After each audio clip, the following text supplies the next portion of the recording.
గత కొన్ని వారాలుగా ట్రంప్ వేస్తా అన్న 50% టారిఫ్ని ఆగస్ట్ 27 వినాయక చవితి రోజు వేసేశారు. జిఎస్టీ రిఫార్మ్స్ న్యూస్ వచ్చినప్పుడు లాస్ట్ వీక్ గ్యాప్ అప్ అయింది కదా, సో ఆ గ్యాప్ మొత్తాన్ని ఈ వీక్ ఫిల్ చేసేసింది. ఫిల్ అవ్వడమే కాదు, ఆ గ్యాప్కి ఇంకా కిందనే క్లోజ్ అయింది. లాస్ట్ వీక్ ఉన్నంత బేరిష్ పొజిషన్స్ చూసి నేను ఈ వీకే క్లోజ్ అవ్వచ్చు అని ఎక్స్పెక్ట్ చేశాను, అలాగే జరిగింది. ఇంకా ప్రైస్ యాక్షన్ ప్రకారం మన last week candle shooting star candle కదా, దానికి కింద క్లోజ్ అయింది ఈ వీక్. దాన్ని బట్టి మనం బేరిష్ నేచర్ వచ్చేసింది అనుకోవచ్చు మార్కెట్లో. సో మీరు నా ప్రైస్ యాక్షన్ వీడియో చూసుంటే ఈ షూటింగ్ స్టార్ని ఎలా ట్రేడ్ చేయాలో చెప్పాను. దాంట్లో రీటెస్ట్ అయిన తర్వాత నేను ఎంటర్ అవ్వాలని చెప్పాను. సో ఆ ప్రకారం రీటెస్ట్ అవ్వడం అంటే ఇప్పుడు పైకి వెళ్ళడం జరగాలి. సో అలా పైకి వెళ్ళడానికి కావాల్సిన ఒక మంచి న్యూస్ వచ్చింది. Q1 GDP డేటా వచ్చింది ఈ ఇయర్ది. అది 7.8% ఉంది, మోర్ దాన్ మార్కెట్ ఎక్స్పెక్టేషన్కి వచ్చింది, which is a good news. And మార్కెట్లో ఒక సెంటిమెంట్ కూడా ఉంది.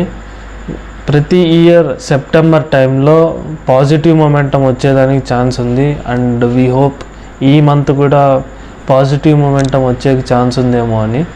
ఎఫ్ఐస్ జనరల్గా న్యూస్ కంటే మ్యాక్రో డేటాని, క్వార్టర్లీ రిజల్ట్స్ని బట్టి బయింగ్ చేస్తూ ఉంటారు. సో ఇప్పుడు Q1 డేటా మంచిగా వచ్చింది కాబట్టి ఒక బయింగ్ ట్రిగర్ అయ్యే ఛాన్స్ ఉంది. బట్ అట్ ప్రజెంట్ బేరిష్ నేచరే ఉంది మార్కెట్లో. లాస్ట్ వీక్ ఎఫ్ఐఎస్ ఏం చేశారు, ఏ సెక్టార్లో ఎక్కువ బయింగ్ జరిగింది, ఏ సెక్టార్లో ఎక్కువ సెల్లింగ్ జరిగింది, ఇది మంత్ ఎండ్ కాబట్టి ఆగస్ట్ మంత్లో ఎంత బయింగ్ చేశారు, ఎంత సెల్లింగ్ చేశారు, వీటి గురించి చూద్దాం. హాయ్, నా పేరు శ్రీకర్. ఇక వీడియో మొదలు పెడదామా? నిఫ్టీని వీక్లీ టైం ఫ్రేమ్ చార్ట్లో చూస్తే 6 వీక్స్ కంటిన్యూస్గా ఫాలో అయిన మార్కెట్లో గ్రీన్ క్యాండిల్ ఒకటి పడింది, తర్వాత గ్యాప్ అప్ అయింది. సో దీన్ని బట్టి మార్కెట్లో బిగినర్స్ కానీ కొత్త రీటైలర్స్ కానీ మార్కెట్ పెరగడం మొదలైందేమో అని అనుకుంటారు. కానీ ఫిబొనాకీ లెవెల్ని డ్రా చేస్తే ఎగ్జాక్ట్గా 0.618 లెవెల్ దగ్గర రివర్సల్ అయింది. అయ్యి కిందికి వచ్చింది కదా అని అనుకుంటే మళ్ళీ ఈ వీక్ 0.5 లెవెల్ దగ్గరికి వెళ్ళింది. అక్కడ నుంచి స్టీప్ ఫాల్ జరిగింది. అది ఈ ఫాల్లో కూడా ఈ గ్యాప్ అనేది క్రియేట్ అయింది కదా లాస్ట్ వీక్, ఆ గ్యాప్ని ఫిల్ చేస్తూ కిందకు వచ్చి క్లోజ్ అయింది. సో దానివల్ల నేను ఈ గ్యాప్కి పెట్టిన లైన్స్ని నేను తీసేయబోతున్నాను. పైన ఉన్న గ్యాప్ ఫిల్ అయింది, నెక్స్ట్ ఇంకా ఫిల్ అవ్వాల్సిన గ్యాప్ కింద ఉంది. ఈ గ్యాప్ 24,000 దాకా ఉంది. మనం ఈ చార్ట్ని 30 మినిట్ టైం ఫ్రేమ్లో చూస్తే అంతకుముందు 24,300 దగ్గరికి వచ్చి సపోర్ట్లా తీసుకొని పైకి వెళ్ళింది. సో మళ్ళీ అదే లెవెల్స్ దగ్గరికి వచ్చింది. అప్పుడున్న గ్యాప్ ఏమో కొంచెం కవర్ అయింది కాబట్టి మనం డ్రాగ్ చేసుకుందాం ఈ గ్యాప్ లెవెల్ కిందికి. సో 24,335, సో ఓవరాల్గా రౌండ్ ఫిగర్ 24,300ని మేజర్ సపోర్ట్లా తీసుకోవచ్చు. దానికి కిందకు ఫాల్ అయితే 24,050 వరకు గ్యాప్ ఉంది.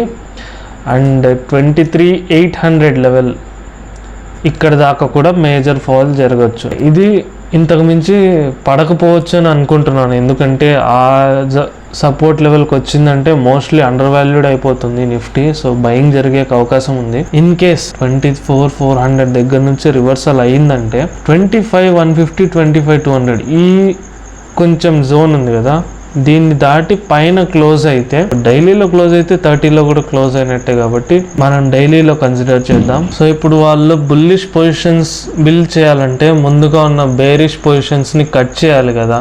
ఇప్పుడు బేరిష్ నేచర్ ఎలా ఉంది ఆప్షన్స్లో చూద్దాం. ముందుగా ఓఐ అనాలిసిస్ మొదలుపెట్టే ముందు మీకు ఒక విషయం చెప్పాలి. నిఫ్టీ యొక్క కాంట్రాక్ట్ ఎక్స్పైరీస్ అన్ని థర్స్డే నుంచి ట్యూస్డేకి మారాయి. డేటాలో అయితే పెద్ద చేంజెస్ ఉండవని నాకు ఒక ఫీలింగ్ ఉంది, కానీ నేను ఇప్పటి నుంచి కొన్ని వారాల పాటు ట్యూస్డేది, నెక్స్ట్ వీక్ ట్యూస్డేది రెండింటిని ట్రాక్ చేస్తూ వస్తాను. 2 సెప్టెంబర్ యొక్క వీక్లీ ఎక్స్పైరీ థర్స్డే నుంచి ట్యూస్డే అంటే ఫ్రైడే, మండే, ట్యూస్డే 3 డేస్ మాత్రమే ఉండబోయే ఈ వీక్లీ కాంట్రాక్ట్. సో ఈ కాంట్రాక్ట్లో బేర్స్ చాలా స్ట్రెంగ్త్ చూపిస్తున్నారు. మీరు ఈ week call wide data change కూడా చాలా ఎక్కువగా ఉంది. 9th సెప్టెంబర్ యొక్క డేటాని చూస్తే అర్ధమని దగ్గర పుట్ సెల్లర్స్ యొక్క స్ట్రెంగ్త్ కూడా కనపడుతుంది. అంటే బుల్లిష్ ట్రేడ్స్ కూడా కొన్ని బిల్డ్ అయి ఉన్నాయి నెక్స్ట్ వీక్ కోసం. అప్కమింగ్ వీక్స్లో ఏ డేటా బెటర్గా మనకి హెల్ప్ఫుల్ అవుతుందో గమనిస్తూ వద్దాం మనం. నేనైతే 2nd సెప్టెంబర్ డేటానే బెటర్గా ఉంటుంది అని అనుకుంటున్నాను. చూద్దాం ఏమవుతుందో. ఇక ఫ్యూచర్ ఓఐ డేటా అనాలిసిస్ని చూస్తే మనం గత 4-5 వీక్స్గా ట్రాక్ చేస్తున్నాం. మనం లాస్ట్ వీక్ డేటాని చూస్తే 10%కి పైగా లాంగ్స్ బిల్డ్ అయ్యి ఉన్నాయి. అండ్ లాస్ట్ వీక్ వచ్చిన ఫాల్తో ఆ లాంగ్స్ యొక్క ఎస్ఎల్స్ హిట్ అయినట్టున్నాయి. ఆ లాంగ్ పొజిషన్స్ అన్నీ తగ్గాయి. కానీ షార్ట్ పొజిషన్స్లో కూడా కొంచెం ప్రాఫిట్ బుకింగ్ జరిగినట్టుంది. పెద్ద చేంజ్ కనపడలేదు షార్ట్స్లో. సో షార్ట్స్ ఇంకా స్ట్రెంగ్త్ చూపిస్తున్నాయి, బేర్స్ ఇంకా స్ట్రెంగ్త్ చూపిస్తున్నారు ఇప్పటికీ మార్కెట్లో. ఇంకా పర్సంటేజ్ వైజ్ గమనిస్తే ఇదే డేటాని 89% నుంచి 91%కి వచ్చారు. సో 2% స్ట్రెంగ్త్ ఇక్కడ ఇంకా బేర్ సైడే ఇంక్రీజ్ అయింది. బట్ Q1 డేటా వచ్చింది ఈ ఫ్రైడే తర్వాత కదా. సో దాన్ని బట్టి ఈ షార్ట్స్ కవర్ అవుతాయా లేదా అనేది మనం మండే మార్కెట్లో చూడబోతున్నాం. ఇప్పుడు మనం ఎఫ్ఐఎస్ క్యాష్ మార్కెట్లో ఏం చేశారనేది చూద్దాం. ఇక్కడ స్క్రీన్ని గమనిస్తే ఓన్లీ 4 ట్రేడింగ్ సెషన్స్ మాత్రమే జరిగాయి. సో 4 ట్రేడింగ్ సెషన్స్లో 6,000, 4,000, 8,000 అంటే చాలా ఆల్మోస్ట్ 21,000 crores సెల్లింగ్ చేశారు ముందుతో కంపేర్ చేస్తే. దీన్ని బట్టి మనం క్యాష్ మార్కెట్లో ఎఫ్ఐఎస్ ఇంకా బేరిష్గానే ఉన్నారు. సో మనం ఇక సెక్టోరల్ అనాలిసిస్ మొదలు పెడదాం. మీరు స్క్రీన్ చూస్తే మన వీక్లీ టైం ఫ్రేమ్లో టాప్ పర్ఫార్మింగ్ సెక్టార్స్గా ఎఫ్ఎంసీజీ సెక్టార్ ఉంది. మీకు లాస్ట్ ముందు వీడియోస్ చూసుంటే మీకు అర్థమవుతుంది. ఎఫ్ఎంసీజీ సెక్టార్ అనేది ఎప్పుడూ ఒక డిఫెన్సివ్ సెక్టార్ లాంటిది. ఏది పడినా కానీ కన్జంప్షన్ ఎప్పటికీ మొత్తం పడిపోదు. ఏదో ఒకటి అన్నమైన ఏదైనా తిని బతకాలి కాబట్టి అదొక డిఫెన్సివ్ సెక్టార్లో చూస్తారని నేను అంతకుముందు చెప్పాను, ఇప్పుడు చెప్తున్నాను. సో ఇదొకటే కాకుండా ఇప్పుడున్న ఇంకో అడ్వాంటేజ్ ఏంటంటే ఆర్బీఐ రేట్ కట్ చేసినప్పుడు వాటి రేట్స్ని తగ్గించదు, వాళ్ళ మార్జిన్స్ని పెంచుకోవడానికే చూస్తుంది. నిజంగానే డిఫెన్సివ్గా మూవ్ అయ్యారా లేదా అనేది తెలుసుకోవడానికి మీరు గమనిస్తే రియాలిటీ సెక్టార్తో పాటు మిడ్ క్యాప్, స్మాల్ క్యాప్ ఇవి కూడా లీస్ట్ పర్ఫార్మింగ్ సెక్టార్స్లో ఒక పార్ట్గా ఉన్నాయి. సో చెప్పొచ్చు స్మాల్ క్యాప్, మిడ్ క్యాప్ అమ్ముతేనే కదా ఎఫ్ఎంసీజీలోకి మూవ్ చేసేది, అంటే డిఫెన్సివ్గా ప్లే చేసేది ఎవరైనా పోర్ట్ఫోలియోని. సో ఇక మనం మంత్లీ టైం ఫ్రేమ్లో చూస్తే పిఎస్సి, రియాలిటీ, ఫార్మా ఇవన్నీ వీక్గా పర్ఫామ్ చేసాయి మంత్. అండ్ మీరు ఎక్స్పెక్ట్ చేసినట్టే అవుట్ పర్ఫామ్ చేసింది ఆటో సెక్టర్. ఆటో సెక్టర్తో పాటు consumer sector, FMCG sector perform చేసింది. ట్రంప్ టారిఫ్స్కి ఐటీ సెక్టర్ పెద్ద ఎఫెక్ట్ కాదు కాబట్టి అది కూడా అవుట్ పర్ఫామ్ చేసింది. వాల్యుయేషన్స్ కూడా మీరు ఇక్కడ గమనించవచ్చు ఏ సెక్టార్కి ఎలా ఉన్నాయనేది. సో నేను అవన్నీ అనాలిసిస్ చేసి మీకు ఎక్సెల్లో తయారు చేశాను. సో ఈ ఎఫర్ట్స్ కోసమైనా మీరు చూసి ఎంకరేజ్ చేయండి, లేదంటే మీకు డౌట్స్ ఉంటే కామెంట్ చేయండి. రివర్సల్ ఏ సెక్టార్స్లో వచ్చాయని గమనిస్తే ఆటో సెక్టార్లో తప్ప ఏ సెక్టార్లో ఈ మంత్ రివర్సల్ రాలేదు. నేను చెప్పిన దాన్ని మీరు రికమెండేషన్లా తీసుకోకండి, మీరు మీ ఓన్ రీసెర్చ్ చేయండి. నేను ఇట్లా చేసిన రీసెర్చ్ని మీకు చూపిస్తున్నాను. సో దీన్ని బట్టి మీ రీసెర్చ్కి కూడా హెల్ప్ అవుతుంది అనుకుంటే అవన్నీ కంబైన్ చేసిన తర్వాత మీరు ఎక్కడ పెట్టాలి, ఏ స్టాక్ కొనాలి, ఏ మ్యూచువల్ ఫండ్ కొనాలి అని డిసైడ్ అవ్వండి. నేను సెబీ రిజిస్టర్డ్ కాదు. సో ఇది మీకు ఒక డిస్క్లైమర్గా చెప్తున్నాను. ఈ వీడియో రికార్డ్ చేస్తున్న టైంలో నాకు ఇంకా కొన్ని విషయాలు తెలిసాయి. అంటే ఇండియా చైనా అనేది చాలా ఏళ్ళ తర్వాత కలవబోతుంది. సో ఆ మీటింగ్లో ఏదైనా మంచి జరుగుతుందేమో చూడాలి. ఇప్పటికైతే నో న్యూస్.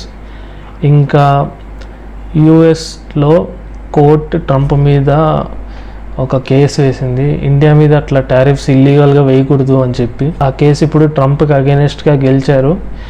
వాళ్ళు October 15th వరకు టైం ఇచ్చారు ఆ టారిఫ్స్ని తీసేయడానికి. సో చూడాలి, మీరు వాళ్ళు మేబీ సుప్రీంకోర్టుకి అట్లా హైయర్ లెవెల్ కోర్ట్స్కి వెళ్ళి ఏదన్నా అప్పీల్ చేసుకుంటారేమో. ఈ వీడియోని సమ్మరైజ్ చేయాలనుకుంటే ఇన్వెస్టర్ ప్రకారం మీరు ఎస్ఐపిస్ చేయడాన్ని ఆపాల్సిన అవసరం లేదు. అట్ ప్రజెంట్ ఫెయిర్లీ టు అండర్ వాల్యూడ్గా ఉంది మార్కెట్. సో ఇంకా స్కోప్ ఉంది ఒక 3-4% పడేదానికి. అయినా కానీ మీరు ఎస్ఐపిస్ చేస్తున్నారు కాబట్టి అండర్ వాల్యూడ్గా ఉన్నప్పుడు, ఫెయిర్ వాల్యూగా ఉన్నప్పుడు వీలైనంత కొనడానికి ప్రయత్నించండి. అది మంచి స్ట్రాటజీ అవుతుంది. ఇటువంటి సిచ్యువేషన్స్లో ప్యానిక్ సెల్లింగ్ అస్సలు చేయాల్సిన అవసరమే లేదు. సో ధైర్యంగా మీరు ఇన్వెస్టింగ్ చేస్తూ ఉండండి లోవర్ వాల్యుయేషన్స్లో.